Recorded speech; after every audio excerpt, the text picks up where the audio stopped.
Buenas tardes, jóvenes. El día de ahora vamos a iniciar la unidad número 7 que lleva como nombre enlaces químicos. Pues como toda unidad ya estamos sabedores, ya estamos conocedores que esta conlleva un objetivo principal, que es el que nosotros debemos de cumplir al finalizar las unidades de aprendizaje y por ende los diferentes indicadores que tenemos o que vamos a resolver. Entonces vamos a comenzar dando como la parte principal, digámoslo así, que es el objetivo de unidad. En este caso dice indagar y nombrar correctamente compuestos químicos inorgánicos. ¿A qué se refiere con compuestos químicos inorgánicos? Son todos aquellos que en su estructura no están constituidos por únicamente el elemento carbono y el elemento hidrógeno, sino que llevan otro diferente tipo de átomos o elementos. También vamos a describir cuáles son sus propiedades fundamentales, entre ellas en qué son solubles, si son solubles en agua, si son solubles en compuestos grasas, ¿ya? Si son volátiles o no son volátiles, conocer sus diferentes puntos de ebullición, puntos de fusión. También vamos a aplicar el uso de las reglas para poderlos nombrar, por ejemplo, las bases, los ácidos, los óxidos. Entonces vamos a conocer las diferentes reglas que hay que seguir para nombrar dichos compuestos. Y así también conocer sus beneficios, ¿verdad? Que tienen en el ser humano. Por ejemplo, dentro de los compuestos inorgánicos tenemos el agua. Ya todos sabemos el beneficio que es para nosotros ese vital líquido. Y también la otra parte, qué repercusiones presentan en el medio ambiente. Ya todos conocemos, ¿verdad? Las diferentes fábricas industriales que expulsan en lo que es la atmósfera ácidos. Estas conllevan o aumentan lo que es el calentamiento global, o sea, son ciertas repercusiones que se dan también en el medio ambiente. Bien, entonces está constituida, digámoslo así, en 6 temas. El primer tema, que son los electrones de valencia.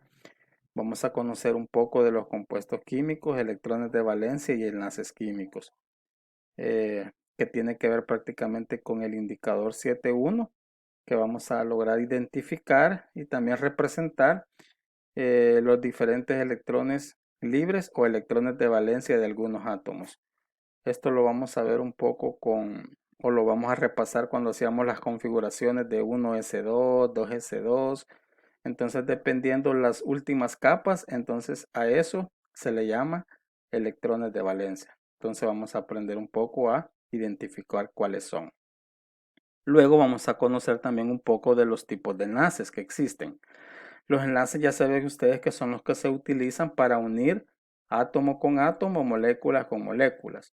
Pero existen diferentes tipos, entre los que está el enlace iónico, el enlace covalente y el enlace metálico. Entonces vamos a conocer cada uno de ellos, vamos a ver algunos ejemplos de ellos y esto tiene que ver con el indicador 7.2, sus propiedades, vamos a saberlos identificar, vamos a también a poder diferenciar cada uno de ellos.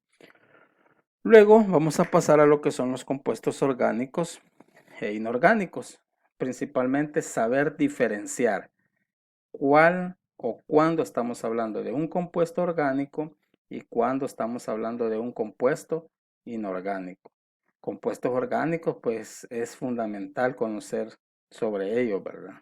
Donde tenemos las famosas macromoléculas, los carbohidratos, los lípidos, las proteínas, los ácidos nucleicos, y los inorgánicos pues no se quedan atrás. Ahí tenemos el agua, los diferentes sales como el cloruro de sodio que está presente dentro de nuestro organismo, ¿sí?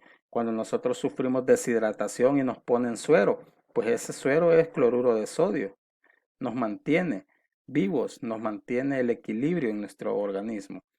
Y eso tiene que ver con el indicador 7.3, comparar prácticamente un compuesto orgánico y un compuesto inorgánico.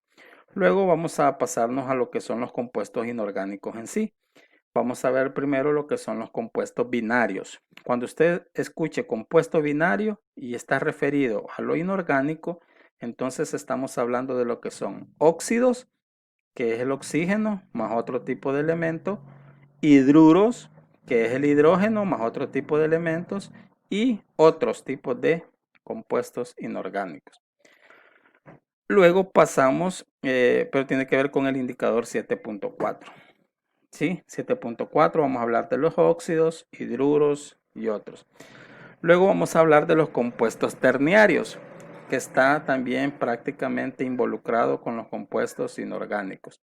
Específicamente vamos a hablar de los ácidos, las bases y las sales. Ácidos, HCl, ácido clorhídrico, HNO3, ácido nítrico, H2SO4, ácido sulfúrico. Entonces vamos a aprender también a nombrar cada uno de ellos.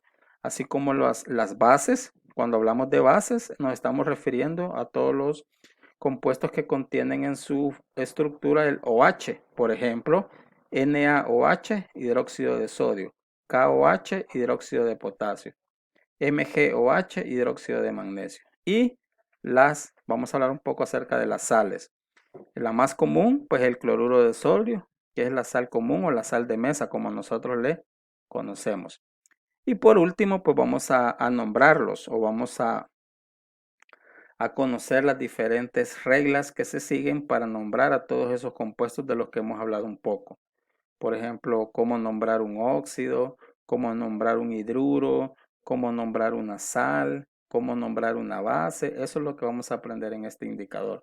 La nomenclatura y propiedades de los compuestos inorgánicos, que tiene que ver prácticamente con el indicador 7.6.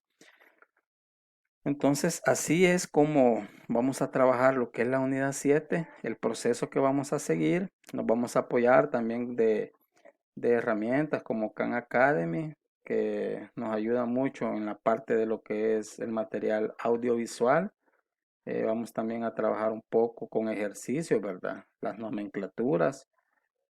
Vamos a apoyarnos también en herramientas que pueden ser en la parte de explicación como audios para trabajar lo que es esta unidad 7.